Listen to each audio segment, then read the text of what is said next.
Halo semua, kembali lagi bersama saya Febrian Sinambela. Dan pada video pembelajaran kali ini saya akan membahas tentang PPH pasal 21. Oke, langsung saja. Yang pertama saya akan menjelaskan pengertian dari PPH pasal 21. PPH 21 adalah pajak pemotongan yang dikenakan atas penghasilan yang diterima oleh seorang wajib pajak orang pribadi atau WPOP dalam negeri atas pekerjaan, jasa atau kegiatan yang dilakukannya. PPH 21 dipotong dari penghasilan yang diterima oleh seseorang, sementara di sisi lain, PPH 23 dipotong dari penghasilan yang diterima oleh suatu badan. Umumnya PPH 21 ini berkaitan dengan pajak yang digunakan pada sistem penggajian suatu perusahaan. Namun sebenarnya PPH 21 juga digunakan secara luas untuk berbagai kegiatan lainnya. Perlakuan atas PPH 21 sangat bervariasi tergantung pada jenis penghasilannya. Ada berbagai kategori jenis penghasilan yang dikenakan PPH 21 seperti yang pertama itu penghasilan bagi pegawai tetap, lalu penghasilan bagi pegawai tidak tetap, kemudian penghasilan bagi bukan pegawai, lalu penghasilan yang dikenakan PPH 21 final, dan penghasilan lainnya. Kemudian saya akan menjelaskan objek pajak PPH pasal 21. Nah, di sini saya akan menjelaskan dua hal, yaitu penghasilan yang dipotong PPH pasal 21 dan penghasilan yang tidak dipotong PPH pasal 21. Yang pertama itu penghasilan yang dipotong PPH 21, yaitu penghasilan yang diterima atau diperoleh pegawai tetap, baik berupa penghasilan yang bersifat teratur maupun tidak teratur. Yang kedua, penghasilan yang diterima atau diperoleh penerima pensiun secara teratur berupa uang pensiun atau penghasilan sejenisnya.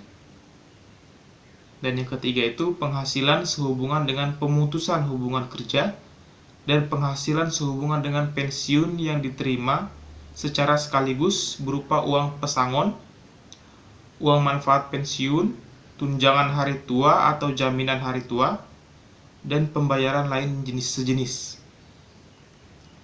Dan yang kedua itu penghasilan yang tidak dipotong PPH pasal 21, yaitu yang pertama pembayaran manfaat atau santunan asuransi dari perusahaan asuransi sehubungan dengan asuransi kesehatan, asuransi kecelakaan, asuransi jiwa, asuransi dwiguna, dan asuransi beasiswa.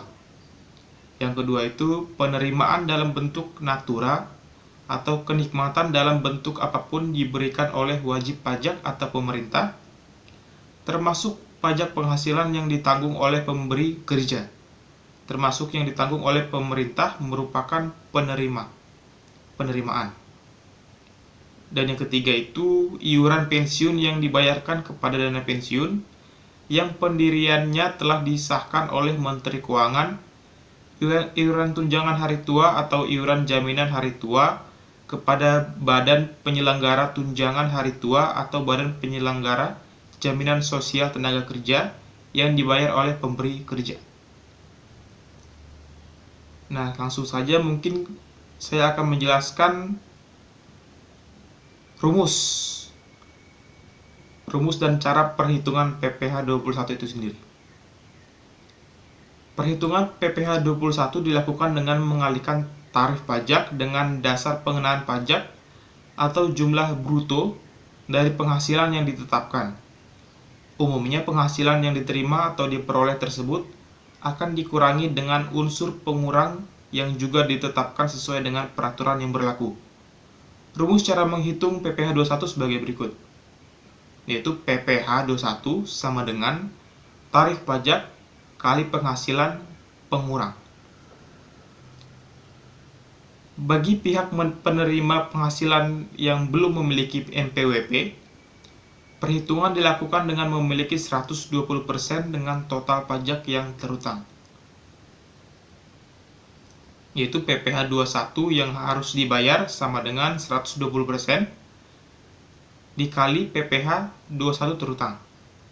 Saya ulangi, PPh 21 yang harus dibayar sama dengan 120% dikali PPh 21 terutang. Nah, saya akan menjelaskan contoh soal perhitungan PPh pasal 21. Satria adalah seorang karyawan swasta yang mulai bekerja di PT Harapan Kreasi pada bulan Januari 2018 dengan status menikah dan mempunyai 2 orang anak. Gaji pokok Satria adalah sebesar 10 juta per bulan dengan tambahan tunjangan pada bulan Januari 2018 dari perusahaan sebagai berikut. Yang pertama, tunjangan lembur, yaitu 1 juta. Yang kedua, tunjangan komunikasi, yaitu Rp300.000. Dan yang ketiga itu tunjangan transport, sebesar Rp500.000. Selain itu, perusahaan juga mengikuti program BPJS Kesehatan dan BPJS Ketenagakerjaan yang menimbulkan iuran yang harus dibayarkan sebagai berikut. Yang pertama, jaminan kesehatan oleh perusahaan 4% dan oleh karyawan 1%. Yang kedua, jaminan kecelakaan kerja oleh perusahaan 0,24%. Yang ketiga itu jaminan kematian oleh perusahaan 0,3%. Yang keempat, jaminan hari tua oleh perusahaan 3,7% dan oleh karyawan 2%. Dan yang terakhir, jaminan pensiun oleh perusahaan yaitu 2% dan oleh karyawan 1%. Maka perhitungan PPh pasal 21 sebagai berikut. Januari 2018. Yang pertama, gaji pokok sama dengan 10 juta. Lalu tunjangan lembur sama dengan 1 juta. Kemudian tunjangan komunikasi sama dengan 300.000. Dan tunjangan transport yaitu Rp500.000. Penghasilan dari pemberi kerja per bulan sama dengan Rp11.800.000. Jaminan yang dibayar oleh pemberi kerja. Yang pertama, jaminan kesehatan 4% yaitu Rp320.000. Yang kedua, jaminan kecelakaan kerja 0,24% yaitu Rp24.000. Yang ketiga, jaminan kematian 0,3% yaitu Rp30.000. Dan yang keempat, penghasilan bruto per bulan sama dengan Rp12.174.000. Dan rumus terakhir yaitu pengurang. Yang pertama, biaya jabatan 5% kali PH bruto sama dengan Rp500.000. Yang kedua, jaminan hari tua 2% sama dengan Rp200.000. Dan yang ketiga, jaminan pensiun 1% sama dengan Rp77.000. Penghasilan neto per bulan sama dengan Rp11.396.965. Penghasilan neto per tahun sama dengan Rp136.763.000. Penghasilan tidak kena pajak PTKP sama dengan Rp67.500.000. Penghasilan kena pajak atau PKP sama dengan Rp69.263.000.